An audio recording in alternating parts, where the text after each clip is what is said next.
فاعوذ باللہ من الشیطان الرجیم بسم اللہ الرحمن الرحیم ان اللہ ملائکتہ یصلون علی النبی یا ایہا الذین آمنوا صلوا علیہ وسلموا تسلیما جزا اللہ عنا سیدنا مولانا محمد صلی اللہ علیہ وآلہ وصحبہ وآلہ وسلم و اہلہ۔ نماز کی دوسری شرط یعنی ستر عورت کے متعلق ہم نے کچھ بیان شروع کیا تھا، اس پر کچھ مزید مسائل ہم سماعت کرتے ہیں۔ بسم اللہ الرحمن الرحیم۔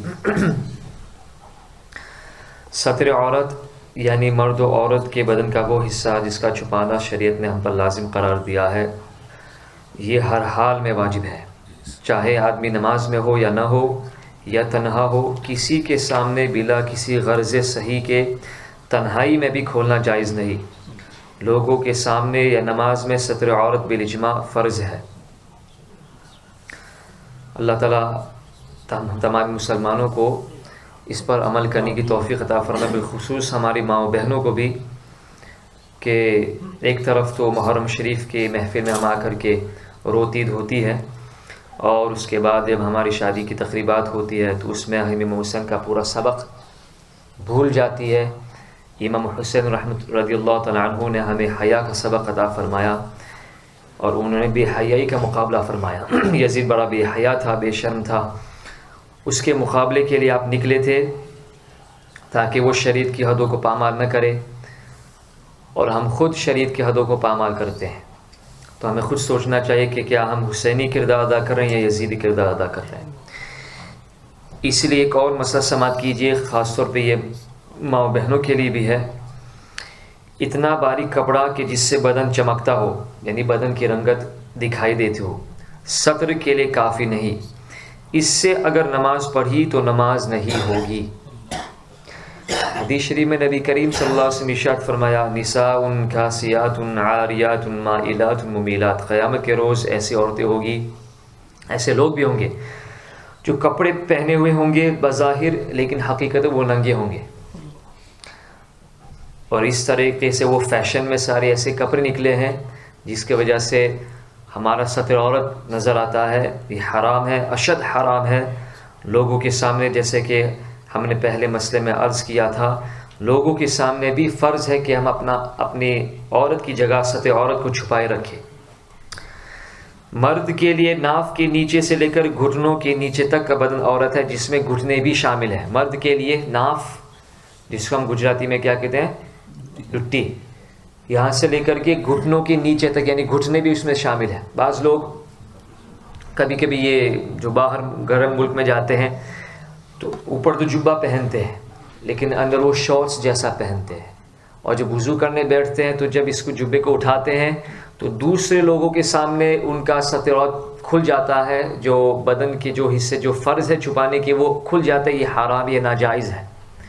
اسی طریقے سے سپورٹس کرنا یہ اسلام میں حرام نہیں ہے، لیکن جو اسلام نے اور شریعت نے پابندی اور حدود مقرر کی اس کے مطابق ہم اگر سپورٹس کریں گے تو اللہ تعالیٰ یہ پسندیدہ ہے، یعنی کہ شارٹس اتنے ہوں کہ آپ کے گھٹنے دھک جائے، چھپ جائے۔ تو مرد کے لیے ناف کے نیچے سے لے کر کے گھٹنوں کے نیچے تک کا بدن عورت ہے، یعنی اس کو چھپانا فرض ہے۔ ناف اس میں داخل نہیں اور گھٹنے اس میں داخل ہیں۔ عورت کے لیے کیا ہے؟ عورت کے لیے پورا بدن عورت ہے۔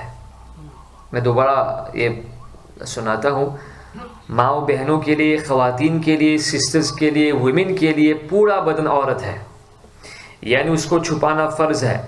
لیکن منہ کی ٹکلی یعنی منہ کا دائرہ، جس میں بال نہیں، منہ کی صرف ایک سرکمفرنس جسے کہتے ہیں، یعنی چہرہ، دونوں ہاتھوں کی ہتھیلیاں اور دونوں پاؤں کے تلوے عورت نہیں، یعنی بحالت نماز عورت کا صرف چہرہ، دونوں ہتھیلیاں، دونوں تلوے، نیچے کا حصہ سول جسے ہم کہتے ہیں، کھلے ہوں گے تو نماز ہو جائے گی۔ اس کے علاوہ عورت کا پورا بدن عورت میں شامل، یعنی اس کا چھپانا فرض ہے۔ اب میں ان ماں و بہنوں سے عرض کرنا چاہتا ہوں کہ جو باہر مارکیٹ میں جاتی ہے یا دیگر تقریبات میں جاتی ہے، ان کی یہ گردن کھلی رہتی ہے، ان کے جو بازو کھلے رہتے ہیں، یہ کس شریعت میں اس کا حکم دیا گیا؟ یہ شریعت کی خلاف ورزی ہے، اور سخت حرام کام کر رہی ہے، اس سے برکت اٹھ جاتی ہے، نہ اولاد میں برکت رہتی ہے، نہ گھر میں برکت رہتی ہے، نہ خود اس عورت میں برکت رہتی ہے۔ اللہ تعالیٰ ہم سب کو شریعت مطہرہ کے مسائل پر عمل کرنے کی توفیق عطا فرمائے۔ مرد اور عورت کے اعضاء، سطر عورت میں سے کسی ایک عضو یعنی ایک حصہ، جیسے کہ ہاتھ ہے، پیر ہے، ایک عضو کی چوتھائی جتنا حصہ ایک رکن تک یعنی 3 مرتبہ سبحان اللہ کہنے کے وقت کی مقدار تک کھلا رہا تو اس کی نماز فاسد ہو جائے گی۔ یعنی اگر مثلا مرد کے لیے ہے، ناف کے نیچے سے لے کر کے گھٹنے تک، اگر کسی کا گھٹنا کھلا رہا، کس حد تک؟ ایک رکن کے ادا کرنے کی مقدار، یعنی ایک سبحان اللہ، بلکہ 3 سیکنڈز، سبحان اللہ سبحان اللہ سبحان، یہ 3 سیکنڈز ہے، اس سے بھی تھوڑا کم۔